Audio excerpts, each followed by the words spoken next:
Welcome to RHI's Sociable City Interviews, where we meet with global thought leaders on nightlife and the social economy. Today, we're here with Dr. Reuben A. Buford May, Professor of Sociology at the University of Illinois at Urbana-Champaign. Hello, Dr. May. Thank you so much for participating in RHI's Sociable City Interview series.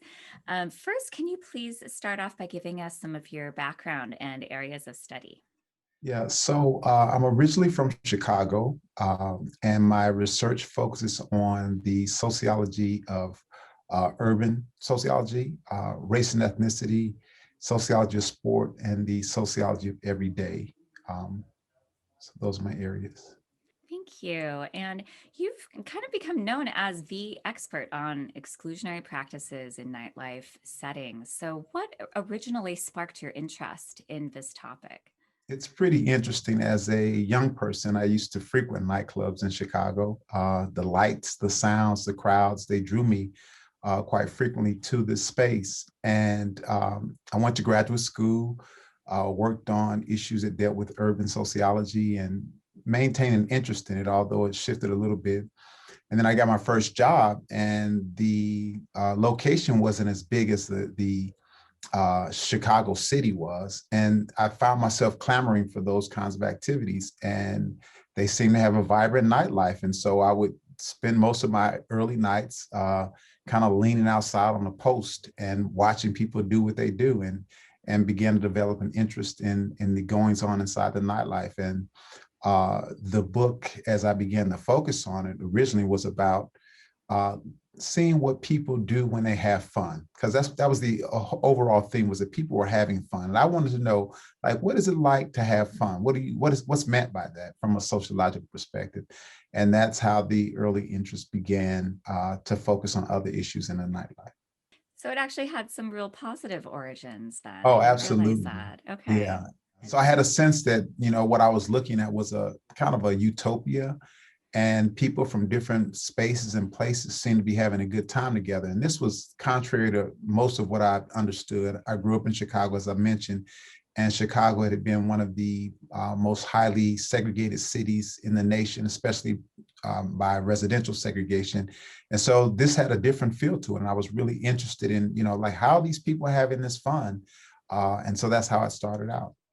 Well, speaking of segregation, in your book, Urban Nightlife Entertaining Race, Class, and Culture in Public Space, you bring up a really interesting concept that I hadn't heard of before called integrated segregation. Can you explain what exactly that means in the context of Yeah. nightlife settings? Absolutely. So, as I said before, when I first started out in the nightlife, the goal was to see how people from different backgrounds were having fun, right? How they engage one another. And what I slowly discovered is that it wasn't this utopia that I had thought about before. You had diverse people from different backgrounds. They were sharing the same physical space. So, integrated segregation is this idea that people share the same physical space, but are socially separate from one another, that they are actually engaged with one another in a very kind of uh, interesting way, where there's boundaries that are quote unquote invisible boundaries, but they're boundaries nonetheless, and they maintain people in these social distance ways, right?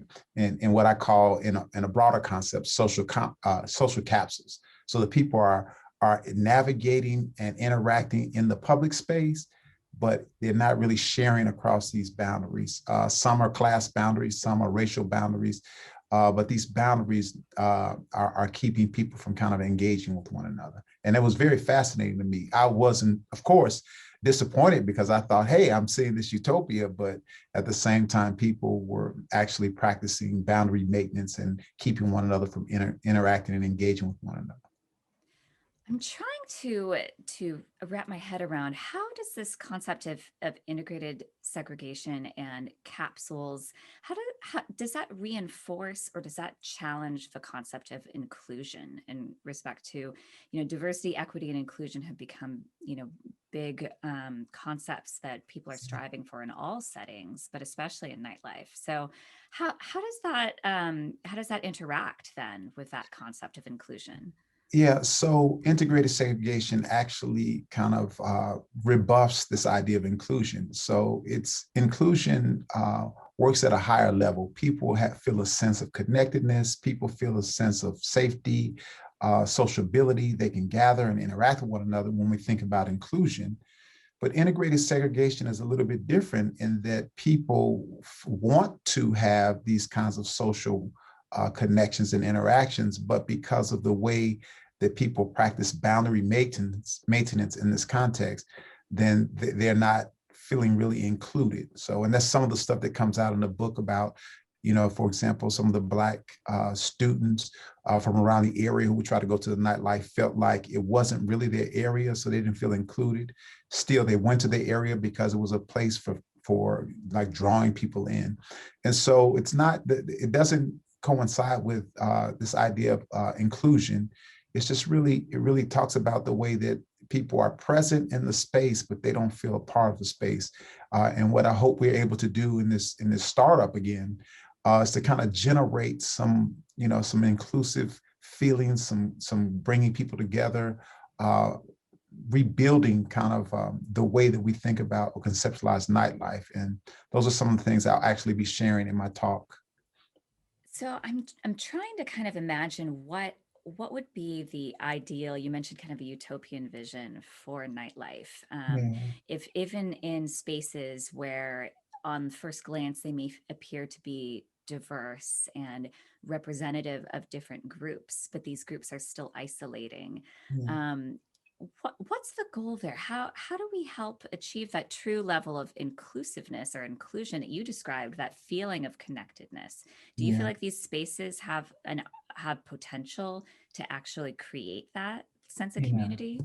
So I think there's possibility for it. In fact, I'm optimistic, especially with the growing changes in broader society and people's awareness of kind of the social justice issues. And I think that a place that's inclusive is one where someone goes and they feel welcomed, and then they're willing to go back. And the people who originally started going there in the first place still feel like the place is welcoming to them also, and they're willing to come back. And so that each time you go, all different kinds of people can go in this space and feel welcome.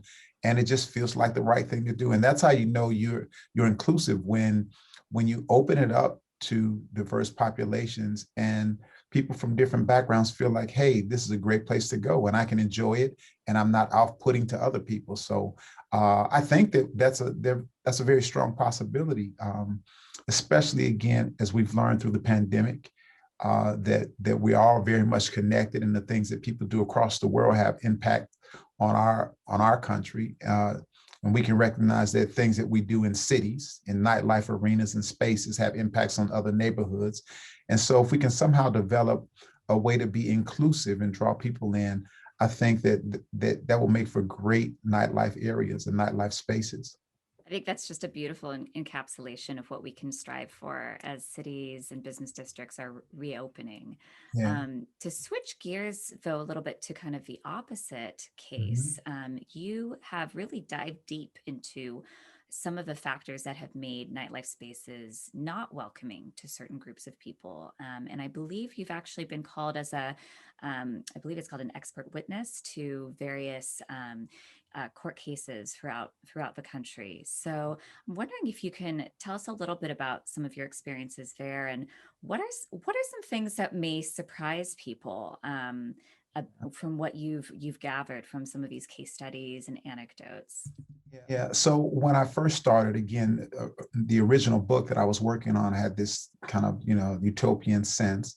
And then I discovered that people were integrated and segregated at the same time. And then I noted like a mechanism for that had to do with the nightclubs themselves. And so some of their practices that kind of facilitated separation of people. For example, the use of dress codes in the nightlife. And it's not a bad idea to have dress codes. And in fact, if you're an owner of a nightclub, you really want to have a great place, a great establishment. So you want to have dress codes. But what I discovered is that there were all these anecdotes of African American men in particular who were being denied access to the nightclubs, and they claimed that they were dressed, kind of like counterparts, and they said they were being treated unfairly and that these dress codes were enforced against them and not against their counterparts. And so that was a fascinating question. I wondered to myself, I said, hey, I hear these stories, but is this part of a construction in people's minds, or is this something that's really going on? And that kind of pushed me to go further with the research. And so what I did was I recruited 2 African American, 2 white, and 2 Black, you know, students who were 21 and older, dressed them in the same clothing, right? And we went to the nightclubs. And I think for me, this kind of debunked the myth that the stories were, just anecdotes of people overinflating or oversensitive about race. We conducted the research and we discovered that, in fact, when all else was equal, that the African American patrons were actually being subjected to dress codes unfairly in a way that others were not. And this included Latino men and white men. And so it was just fascinating to see that. And that began to produce more kinds of strategies of exclusion that I had no awareness of. I began to see more of it.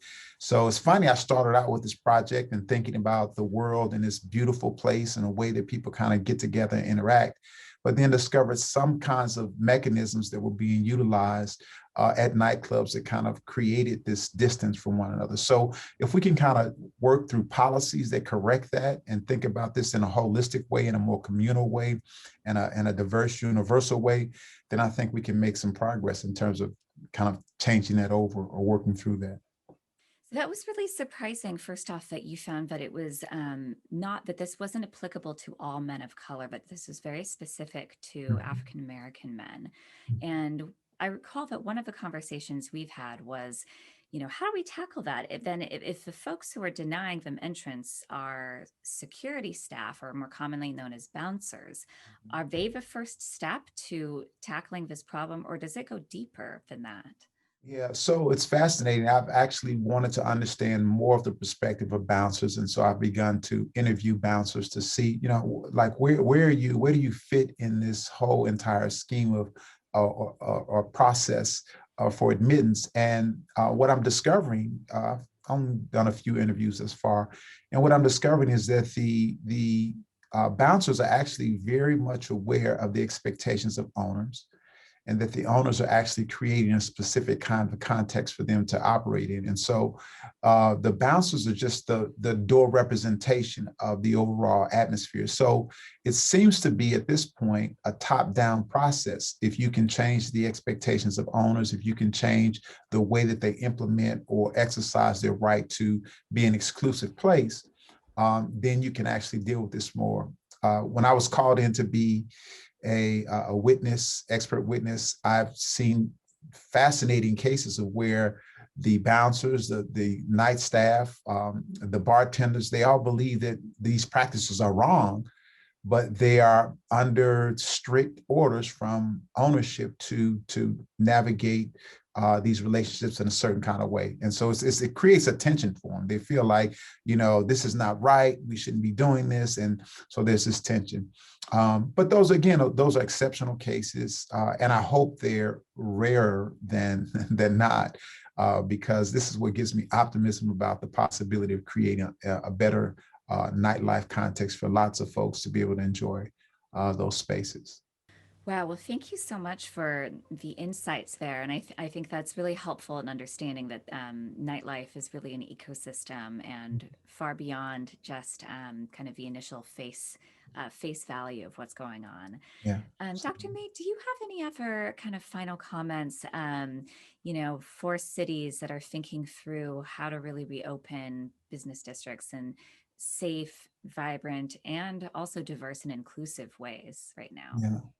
So one of the things I would simply say is to take a look back at life before pandemic, and the opportunities in terms of economic opportunities for businesses, possibilities for social connectedness, and just think about ways to create policies that actually foster that. So people have green money So if you can attract lots of different kinds of people that have green money and they are willing to spend it, then fantastic. That's a great space, a great place. So just to think more broadly about what this experience can be and how it can include other people in it, because we are fast, quickly becoming a country of many, many different kinds of people. And the more inclusive we can be, the better it is. It will be for people, especially businesses, to continue to grow and develop. Thank you so much All for right. that summary. Really appreciate it as we look forward to a bigger, brighter future for our country in regards to nightlife. Yeah. So, listeners, stay tuned for Dr. May's participation on a panel at our 2021 Virtual Sociable City Summit. He's going to be a panelist on our diversity, equity, and inclusion, breaking down barriers session. Thank you so much, Dr. May. Thank you so much. I appreciate it, Alicia.